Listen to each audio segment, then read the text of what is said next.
अधिवेशनाचा पहिलाच दिवस धनंजय मुंडेंच्या राजीनाम्याच्या मागणीवरून गाजला। विरोधकांनी धनंजय मुंडेंच्या विरोधात आक्रमक भूमिका घेत जोरदार घोषणाबाजी केली। धनंजय मुंडेंनी मुख्यमंत्री देवेंद्र फडणवीसांची भेट घेतली। दोघांमध्ये 15 मिनिटे चर्चाही झाली। धनंजय मुंडेंच्या भेटीआधी सुरेश धस यांनी सुद्धा फडणवीसांची भेट घेतली।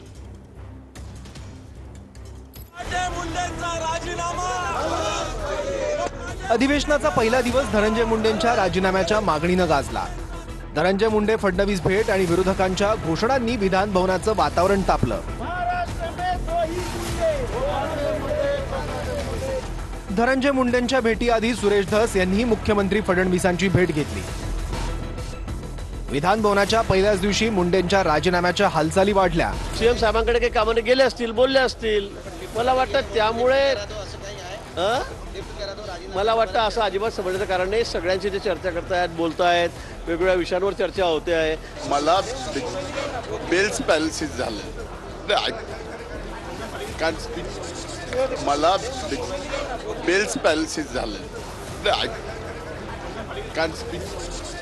हत्या करण्याचा आरोप आता सिद्ध झालाय। वाल्मिक कराडच आरोपी आहे, माझा खास माणूस आहे असं कोण म्हणालं होतं?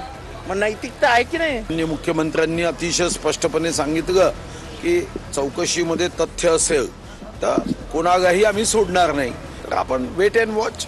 वाल्मिक कराड काही एवढा मोठा माणूस नाही की सरेंडर होताना ज्या VIP पद्धतीने सरेंडर होतात आणि खुद स्वतः धनंजय मुंडे साहेबांनी हे म्हणले होते की ते माझे निकटवर्ती आहे। आज सुद्धा आम्ही तीच मागणी करतोय आणि त्यांनी नैतिकता दाखवून राजीनामा दिला पाहिजे। माननीय मुख्यमंत्री उपमुख्यमंत्री महोदयांनी याबद्दल स्पष्टता दिलेली आहे की माननीय धनंजय मुंडे साहेबांचा या विषयामध्ये रोल नाही आहे, तर त्यांनी राजीनामा देण्याची आवश्यकता काय आहे? धनंजय मुंडेला नैतिकता म्हणून राजीनामा द्यायचा असेल तर त्यांनी मागेच दिला असता, ते देत नाहीयेत। बाबतचा अंतिम निर्णय राज्याचे मुख्यमंत्री घेतील, उपमुख्यमंत्री घेतील आणि मला काल मुख्यमंत्र्यांनी सांगितलं की जोपर्यंत आरोप सिद्ध होत नाही तोपर्यंत राजीनामा मागण्याचा प्रश्न नाही। परवा जे चार्जशीट आपल्या पुढे आले त्यानंतर तर राजीनामा सोडाच बडतर्फ करायला हवं होतं धनंजय मुंडे यांना। आज काहीतरी होईल अशी महाराष्ट्रातल्या लोकांची अपेक्षा आहे। आम्ही सर्वजण वाट बघत आहोत की आज 2 राजीनामे घेतले जातील का। देवेंद्र भाऊ सोबत